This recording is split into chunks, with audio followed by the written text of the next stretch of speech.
कक्षा 5 से। प्रणाम, मैं कक्षा 5 की छात्रा। आइए साथी बनते हैं 4 युग 4 अध्याय और मानव सभ्यता के 4 सरल पड़ाव के। सत्ययुग, जिसे स्वर्णयुग कहा गया, जहाँ सत्य ही जीवन था और जीवन ही सत्य था। और फिर त्रेता युग, जहाँ राम की मर्यादा, सीता की दृढ़ता और लक्ष्मण की निष्ठा इस युग की पहचान बनी। अब फिर उदय हुआ द्वापर युग का, जहाँ कृष्ण की गीता, अर्जुन का संघर्ष और महाभारत का धर्म युग हुआ।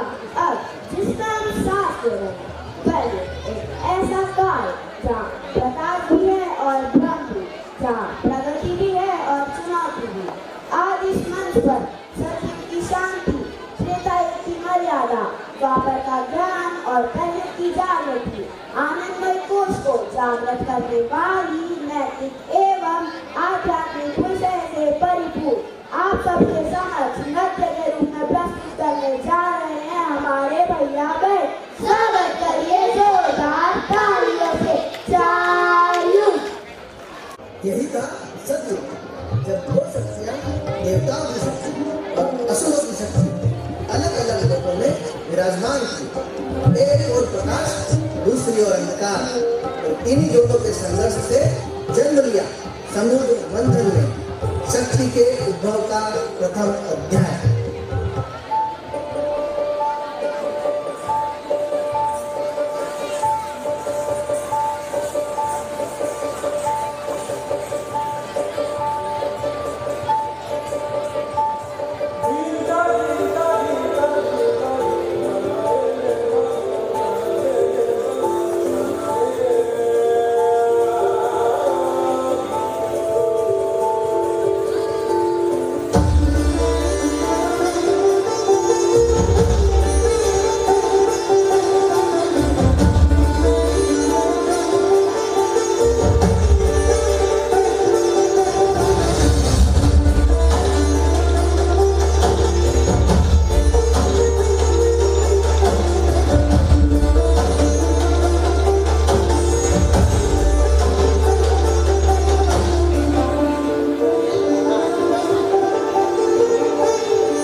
आगे बढ़कर आया त्रेता युग।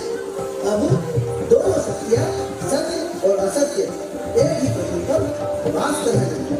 वनवास से लेकर धर्म युद्ध तक श्री राम ने दिखाया कि शक्ति तभी पवित्र है जब वह न्याय और मर्यादा की रक्षा में लगाई जाए।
परिवार में जन्म लेने लगा।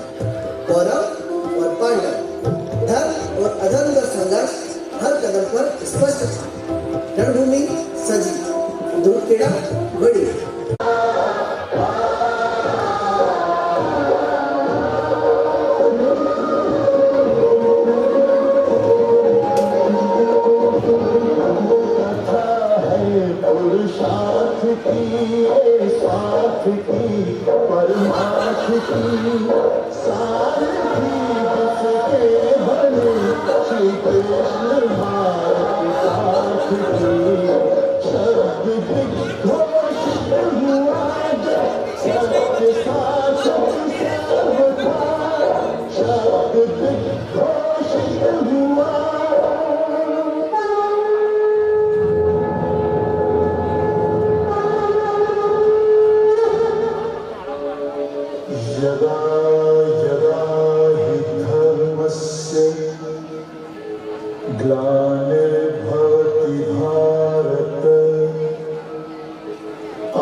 आ गया। वीर डरे महावीर डरे पसीने से लथपथ चेहरे थे कैसे जीतेंगे जब बच्चों की रणभूमि से दूर गया। अभी आया वीर से या कुछ ले हाथ धनुष तक तीर ले तेज ललाट पे अर्जुन पुत्र अभिमन्यु को ना हो गंभीर। मैं घुस ना जानू चक्कर में पर वापस आना जानू ना पर वापस आना फिर किसको मैं घुस के सबको मारूंगा।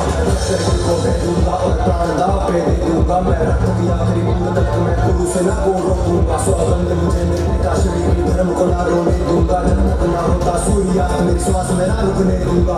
आज कटेगी गर्दन तब तक रण में होगा मन। जब तक धनुष मेरे हाथों में शत्रु की ऐसे चलेगी धड़कन या तो जीत के मैं इतिहास रचूंगा या मर के इतिहास बनूंगा। गूंजेगा सुन आसमान में पट्टन चाकी गर्जन।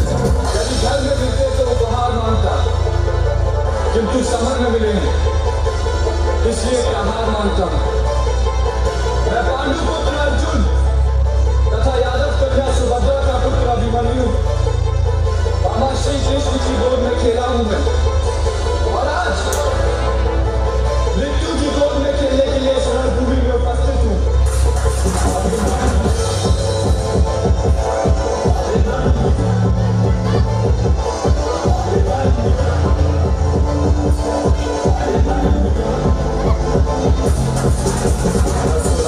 आयु में एक कर दिए लाखों मुंड खंड और भेद दिया था चक्कर रुकले ज्वाला आंखों में प्रचंड वो तीर चलाता जाए वो रक्त की नदियां बहाता जाए। हर रक्त से उसने लाल किया वो कुरुक्षेत्र का भूखंड नियति के द्वारा पर षड्यंत्र ऐसा रचा गया। अभिमन्यु को तब रण में महारथियों के सामने खड़ा किया। तीरों से काटे तीर गदा से गदा को चकनाचूर किया। युद्ध हुआ भीषण और शौर्य बाण ने सबको हरा दिया।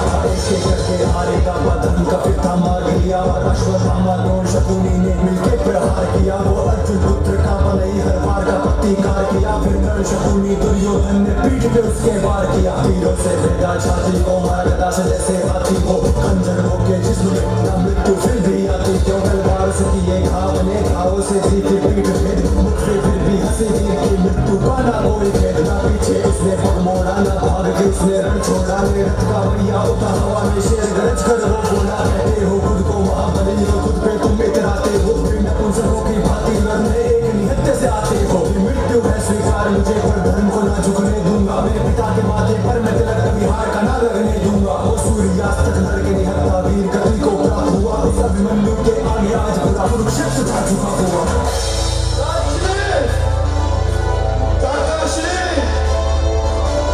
मेरे पिता से कहिएगा मैंने उनके नाम पर लांछन नहीं लगने दिया और मेरी माता से कहिएगा कि मैं अंतिम समय में पराजित नहीं हुआ। फिर आया कलयुग जब दोनों शक्तियां एक ही मनुष्य के भीतर वास कर रही हैं। अखंड भारत की एकता और फिर उसका दर्दनाक विभाजन। परंतु शक्ति कभी नष्ट नहीं होती वह पुनः संगठित होती है। और इसी से प्रारंभ हुई संगठन की शक्ति संघ की स्थापना शक्ति संरक्षण और संवर्धन की नई यात्रा।